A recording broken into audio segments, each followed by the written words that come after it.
Welcome. Today we're going to talk about the melody that keeps people afloat, quantum storytelling. And I want to tell you it's by myself, David Bogie, Tanya Akins Kane, and Doug Breckenridge. So today we're going to talk about something really exciting. It's Dostoevsky's Double in Office Politics. It's a case study I'm applying to executives and teams. Ever wish you could decode the hidden messages that fly around the office? Well, today we're going to do just that. And our guide, believe it or not, is a 19th century Russian novelist that feels surprisingly modern to me. I want you to imagine something for a second. What if a single conversation you have every team meeting, every one-on-one had two soundtracks playing at the same time? You've got the one you can hear, right? The polite, professional, everything's great version. But then there's the other one, the hidden just beneath the surface.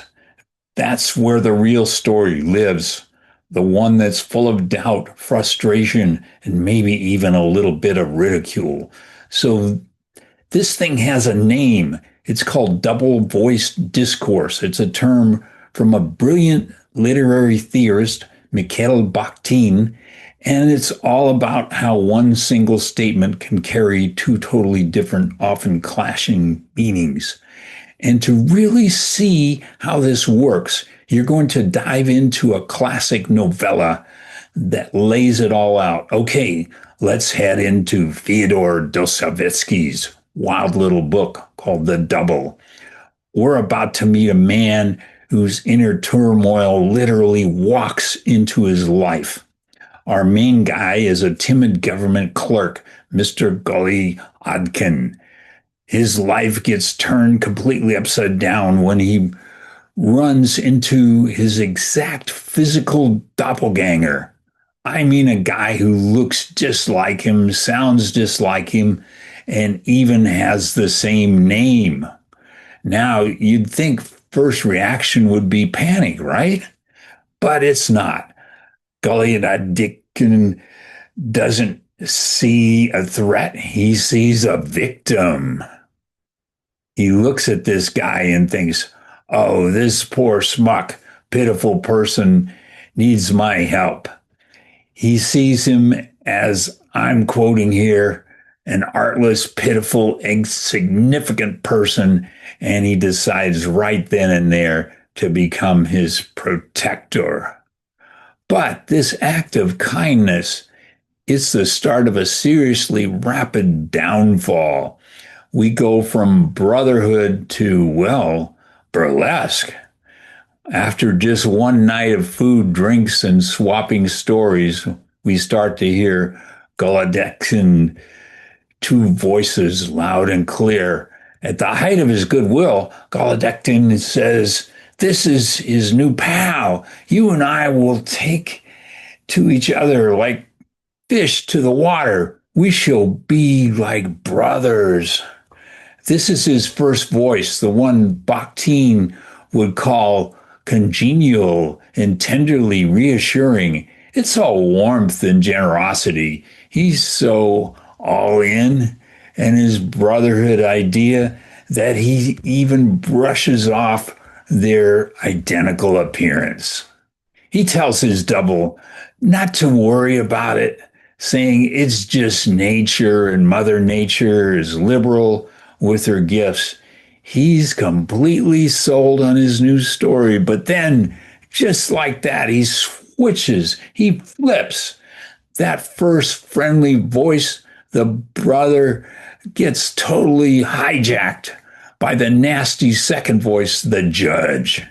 We shall be like brothers turns into a little internal whisper of you're a rascal, you know, and that whole it's nature thing, it's completely curdled into a harsh judgment, a regular burlesque. And this leads to his final crushing verdict. As he's looking over his sleeping guests, Golodetkin thinks to himself, an unpleasant picture of burlesque, a regularly burlesque. Just like that, the supportive voice is totally gone, replaced by pure mockery. So, okay, how in the world does this story about a guy in the 19th century Russia connect to your office today? Well, you're about to see how this literary idea is an incredibly powerful tool for understanding our own professional lives. It sounds like a huge leap, right? A tormented clerk, mental breakdown, a Monday morning team meeting, but the dynamic is pretty much the same. In organization theory, folks like David Bogie and Tanya Akins-Kane and Doug Breckenridge call this superposition. It's this idea that two completely contradictory stories can be true at the same time. There's the official story of the corporation everyone says out loud, and then there's the shadow story that everyone is thinking. And you can see it right here in Golodetkin's world. The official story is we are brothers, but the shadow story nibbling beneath it, he's a ridiculous burden. Now think about the office. The official story might be we're a collaborative team and we're excited about this change. While the shadow story is this new initiative is totally a joke and management has no idea what the hell they're doing. Both are real.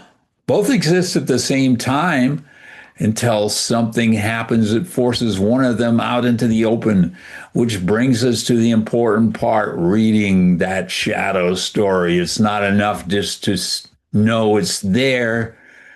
This real skill is learning how to spot it, how to hear it. Because look, recognizing this double voice discourse, DVD, isn't just some fun literary exercise. It's the crucial skill for leaders, for colleagues, really for anyone who is trying to figure out what's really going on in any company's social situation. So, how do you do it? Here are 3 quick steps. First, just start by acknowledging that 2 stories, the official one and the shadow one, are probably both in play. Second, listen to the irony. Pay close attention when someone's tone just doesn't match their words. And third, try to avoid what Bakhtin called monologism, which is basically just a fancy word for putting people in a box of one story. Don't finalize them into one single role in a story. Give them space to have multiple complex voices. And this is super important. The goal here is not to play gotcha and expose hypocrisy. It's about getting deeper, more honest picture of what's happening. It's about understanding the full, messy, complex reality of a situation. So that leaves us with one last question for you to take with you in your own meetings, your own projects, your everyday conversations. What's the unspoken story in your world? For more, go to quantumstorytelling.org.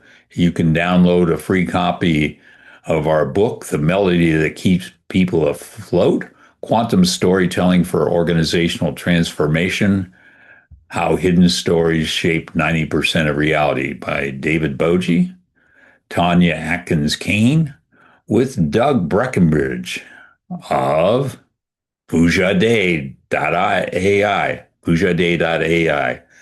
QuantumStorytelling.org. You can find out all about it. We got a session coming up on December the 4th. Thank you. I'm going to say goodbye now. I can't believe you're still here.